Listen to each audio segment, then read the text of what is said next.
You've started trading, you've grown your business, you've made some money, things are going quite well, and you've got to the stage where you're thinking about property. Where do you take your business next? Where's the home of your business? My name's Aling Donegan, I'm from the PopUp Business School, and I'm here with Ashley Dabson from Henley Business School, who runs the property management course there. And Ashley, we're actually at this stage right now where we've been doing pop-up events for about 6 years. We've got a good solid base, we've got some cash in the bank, and we're thinking about taking on a permanent venue. Right. And it's a big step, and I'm sure quite a lot of our audience have thought about permanent venues. So when you're thinking about getting that space, what should we think about? Well, there's a lot of things to think about, and I'm sure you've already discovered that. Location. Location can be critical in all sorts of ways, from a business perspective, from suppliers, from customers, people getting to you, footfall, whatever it is. I would put that as number one. I would then, the sizing of your space, what do you actually need? I would put that as probably number two. So what you're really talking about is where and what as the first one. Beyond that, it starts to then get into much more detail, and then you are into the type of accommodation you want, what impact do you want on your customer base or client base, all of those sort of things. And then the lease.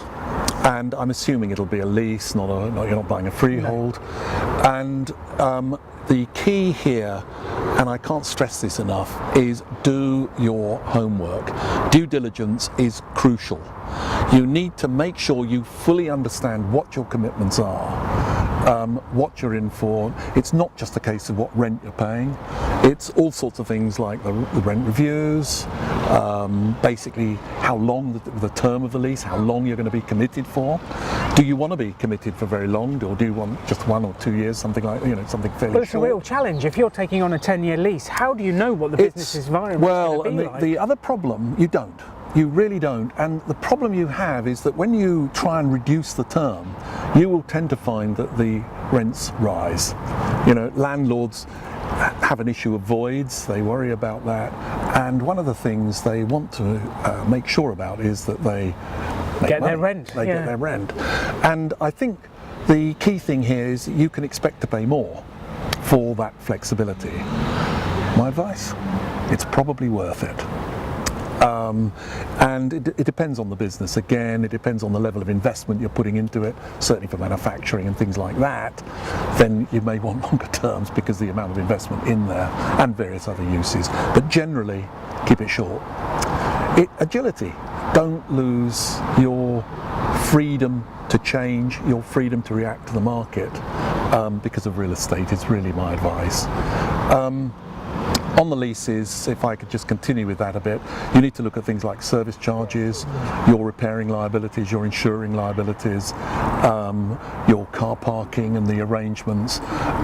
There is, and of course, the building itself. What risks are there in terms of the services in the building, and what you are responsible for and what the landlord is responsible for. You should also remember that there are plenty of arguments over things like rent reviews, things like service charges. So you might want to look at what sort of relationship are you likely to have with your landlord. Is it collaborative? Is it supportive? That can make a difference. But don't forget, landlords can sell their investments. So what you start with, you may not end with. You may not get. A lot of risk. So what's the one biggest piece of advice you would give to someone thinking of taking a business property? Keep it short, keep it flexible. Keep it short, keep it flexible.